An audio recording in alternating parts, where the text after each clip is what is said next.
మానవుడే అవ్వక్కర్లా, జంతువైనా పర్వాలేదు, కీటకమైనా పర్వాలేదు, క్రిమి అయినా పర్వాలేదు, సాలెపురుగైనా పర్వాలేదు, పాము అయినా పర్వాలేదు, ఏనుగైనా పర్వాలేదు, ఆఖరికి ఎటువంటి కన్నపంటే కొండల కానలను తిరిగి కొవ్విన పందుల లేళ్ల దుప్పులను చిన్నక పెద్దక కారుకమ్మగా ఉండుదురు, నీవిచ్చట ఉండనేలా నాకుండొక ఆనతీక ఉడుమూరికి రాగదవయ్య లింగమా అంటాడు.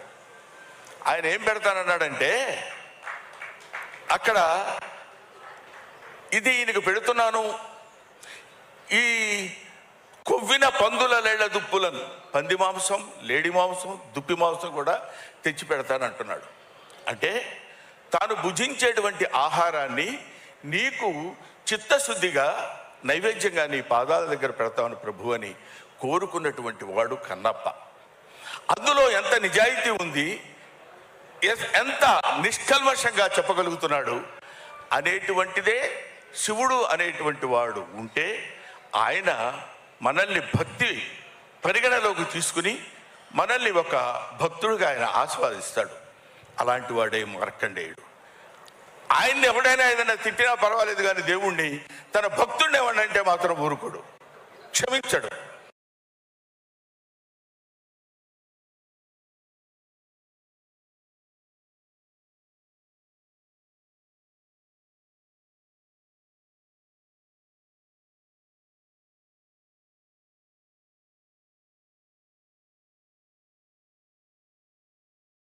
ఎన్ని చిత్రాల్లో నటించారు, ఎన్ని పాత్రలు పోషించారు, ఎన్ని హిట్లు ఉన్నారు ఆయన.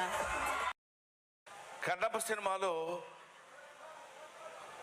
మోహన్ బాబు గారికి నా మీద ఉన్నటువంటి వాత్సల్యం చేత బ్రహ్మానందాన్ని ఏదో రకంగా ఈ సినిమాలో పెట్టాలి కాదు, ఇరికించాలి అని నన్ను క్యారెక్టర్స్ పెట్టారు.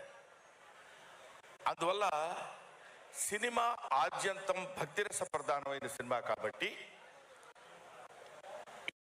మనం మాట్లాడేటప్పుడు ఒళ్ళు దగ్గర పెట్టుకొని మాట్లాడాల్సిన అవసరం ఉంది. ఇది చాలామంది కన్నప్ప సినిమా అంటే కన్నప్పకి సంబంధించినటువంటి ఇంతకుముందు బోల్డ్ సినిమాలు వచ్చినాయండి, ఆ సినిమాల్లో కన్నప్ప అలా చేశాడు, ఇలా చేశాడు.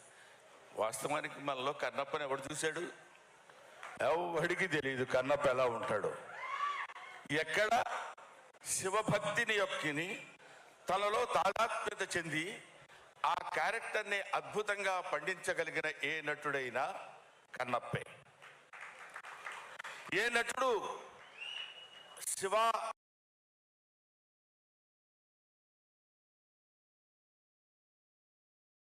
గ్రహానికి పాత్రుడవుతాడు ఆడు కన్నప్ప. కాబట్టి అప్పుడు కన్నప్ప, ఇప్పుడు కన్నప్ప, తర్వాత కన్నప్ప అనే వాళ్ళు ఉండరు. భారతదేశంలో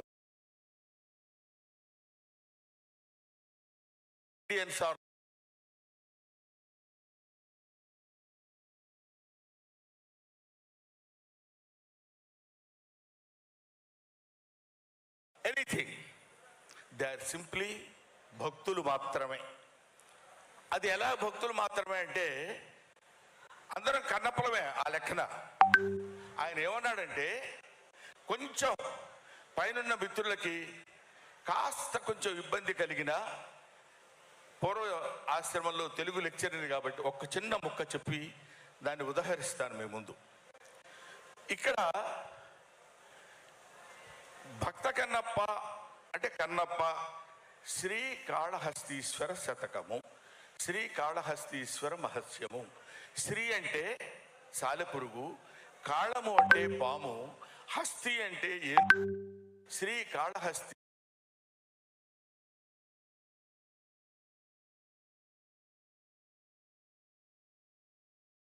అందరికీ మోక్షం పొందవచ్చు.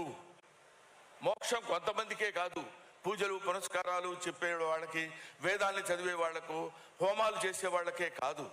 ఏ వేదంబు పఠించే లూత, లూత అంటే సాలెపురుగు చదువుకుంది, ఏ వేదం లోత భుజగంబు ఏ శాస్త్రములు చూచాను.